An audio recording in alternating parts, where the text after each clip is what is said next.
So another way to look at this is Egypt was conquered by the Romans in 31 BC. This is a pretty catastrophic event for Egypt at every level, in part because the Romans were rough. That was the Roman way. Now the Romans varied in how cruel they were, so when they got to Dacia, they killed and enslaved everybody. Assalamualaikum warahmatullahi wabarakatuh. Alhamdulillahilladzi arsala rasulahu bil huda wa dinil haqq liyuzhinahu 'ala dini kullihi wa kafa billahi syahida. Asyhadu an la ilaha illallah wahdahu la syarikalah wa asyhadu anna Muhammadan abduhu wa rasuluhu la nabiyya ba'da. Berjumpa lagi dengan channel saya Mars Techno. Saya doakan semoga semua sahabat dalam keadaan sehat selalu. Pada video kali ini kami akan menampilkan bagian kedua dari video yang kami upload bertema dengan bagaimana Islam menyelamatkan peradaban Barat yang merupakan kuliah dari Dr. Roy Kasagandra. Nah sahabat, mari kita saksikan bersama-sama videonya dan saya hanya sedikit mereaksinya. Favorite museums on the planet is the Pergamon Museum. It's in Berlin. If you love anything to do with the Middle East, it is amazing. You have to go to the Pergamon in Berlin. They have a whole Greek temple that the Germans took out of Turkey stone by stone. They have the gates of Babylon that they took out of Iraq stone by stone, and they erected it inside a building specifically constructed to have these two marvels inside them. And in a way, I'm grateful because you can go see it, they're intact, they're preserved. In a way, I'm horrified because these weren't German national treasures. I have actually been to the Temple of Pergamon that's in Berlin, in Turkey. I've been to Pergamon. And there's like you know where it is. It's like, wow, so I've been to both. I've seen where it's supposed to be and I've seen where it is.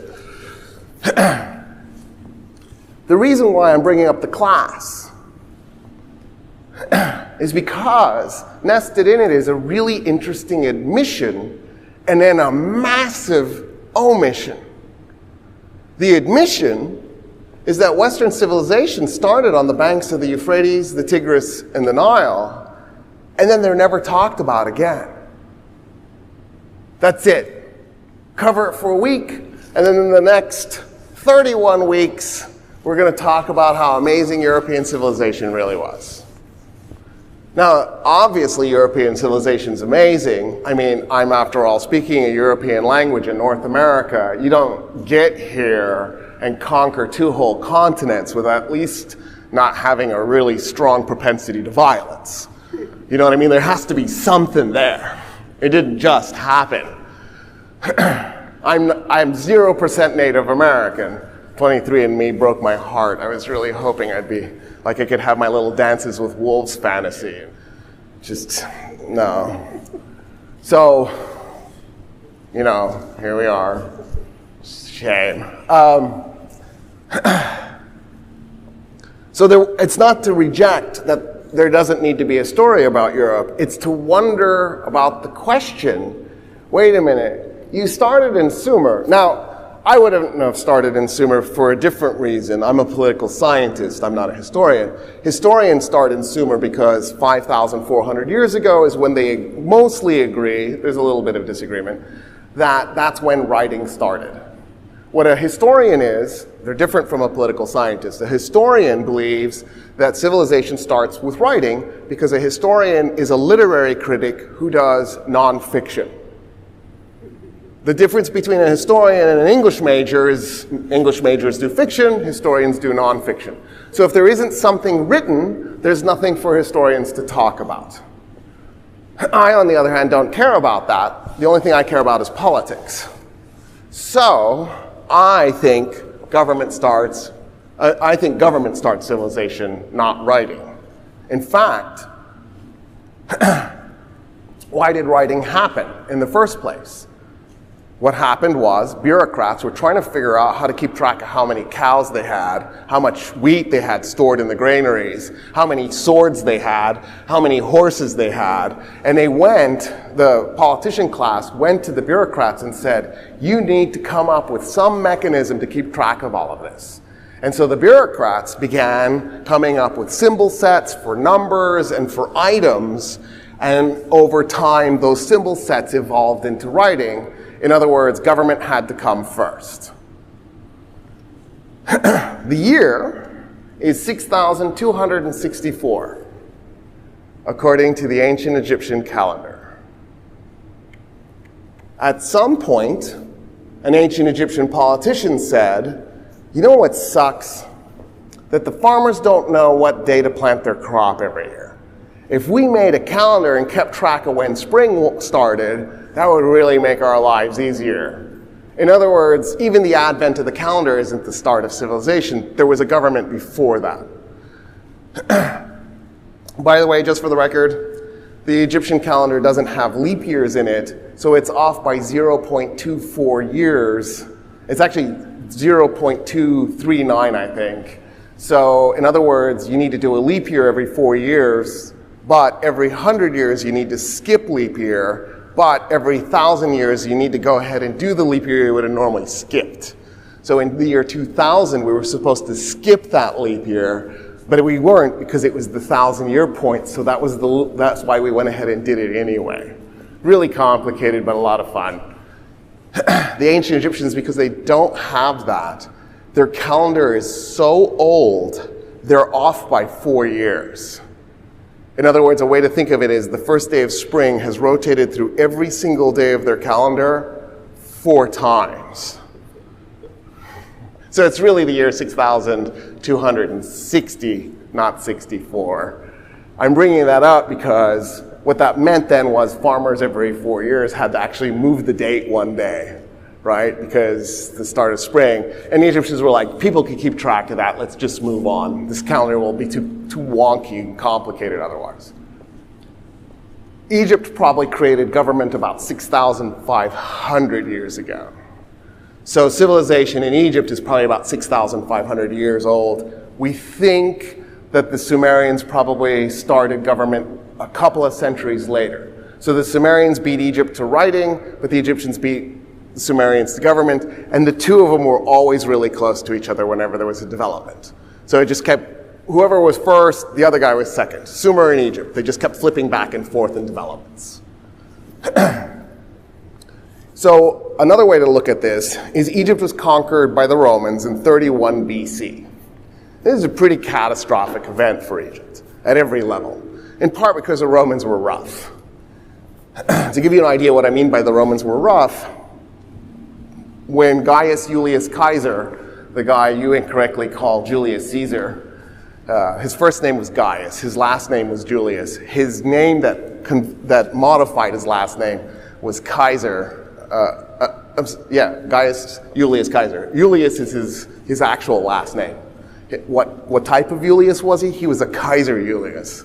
That's how his name actually worked. But anyway, so the guy that you guys incorrectly call Julius Caesar, when he conquered Gaul, today France, he killed 1 million of the Celtic population living in Gaul. Now you go, how bad was that exactly? There were 3 million Gauls. He murdered 1/3 of the population. He enslaved another 1 million. And then he turned and looked at the remaining 1 million and went, welcome to the Roman Empire, Republic. Because they hadn't quite yet made it an empire. Right? That was the Roman way. Now the Romans varied in how cruel they were. So when they got to Dacia, they killed and enslaved everybody. In fact, they were so thorough about destroying Dacia, you don't know where Dacia is. It's effectively been erased from history. I'll tell you where it is. It's Romania. As in the Romans erased it from existence and then named it after themselves. And it still holds the new name. When the Romans conquered Egypt, they wanted to crush the Egyptian population. So they did things like they banned Egyptians from owning land. They banned Egyptians from riding horses. They banned Egyptians from doing anything but wearing the color blue.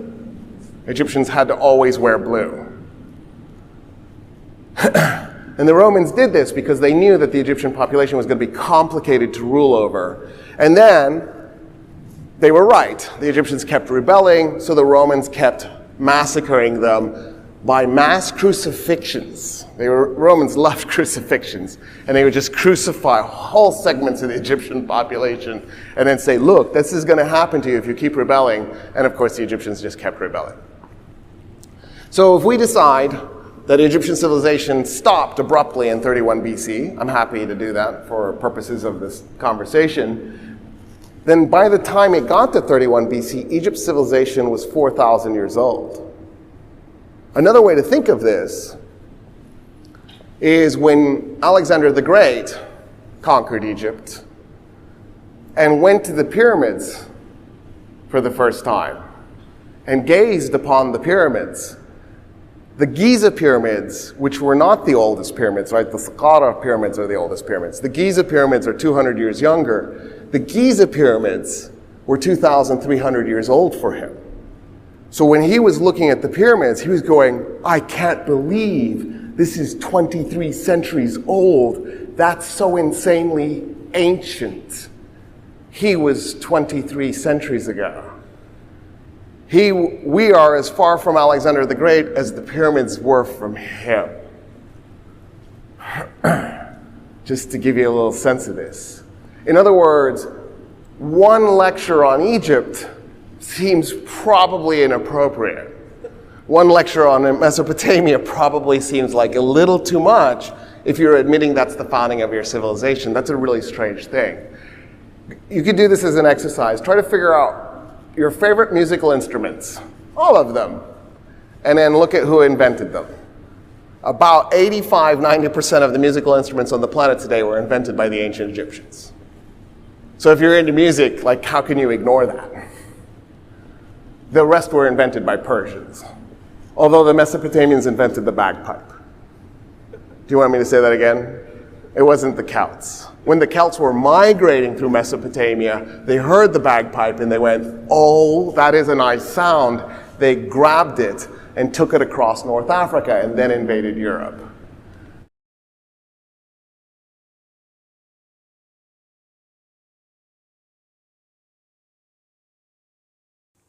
Sebuah video yang sangat menarik, pemaparan dari seorang Dr. Roy Casagandra. Di awal video kedua ini, beliau mengungkapkan bahwa ada satu museum di Eropa yang sangat dia sukai, yaitu Museum Pergamon di Berlin. Di museum ini ada banyak yang bisa kita lihat jika Anda menyukai hal-hal yang berbau dengan Timur Tengah. Di museum ini juga ada kuil Yunani dan juga kuil Babilonia yang batu-batunya mereka ambil dari Irak. Apa alasan saya memblow up-nya di kelas ini, ujarnya? Karena di dalamnya ada pengakuan yang sangat menarik dan kemudian penghilangan besar-besaran. Pengakuan ini adalah bahwa peradaban barat dimulai dari sungai Efrat, Tigris, Nil. Dan kemudian mereka tidak pernah membicarakannya lagi. Kita memulai dari Sumeria. Saya memulai dari Sumeria dari hal yang berbeda. Alasannya karena saya seorang ilmuwan politik, bukan seorang sejarawan. Sejarawan memulai Sumeria 5.400 tahun yang lalu. Sejarawan itu berbeda dengan ilmuwan politik. Sejarawan percaya bahwa peradaban dimulai dengan adanya tulisan. Jadi jika tidak ada sesuatu yang tertulis, maka tidak ada yang perlu dibicarakan menurut sejarawan. Tapi menurut Dr. Roy Casagandra, peradaban adalah dimulai dari adanya sebuah pemerintahan. Sebenarnya menurut sejarawan, menulis adalah awal dari sebuah peradaban karena para birokrat atau pemerintah mencoba mencari cara untuk mengetahui atau melacak beberapa aset yang dimilikinya, seperti sapi, berapa gandum yang mereka miliki, berapa pedang, berapa kuda, dan berapa pedang yang mereka miliki. Jadi dari mulai titik inilah para birokrat merasa perlu untuk membuat beberapa mekanisme untuk mengetahui hal semua ini. Nah sahabat, mungkin itu saja sedikit komentar dari saya. Sekian, wabillahi taufik wal hidayah. Wassalamualaikum warahmatullahi wabarakatuh.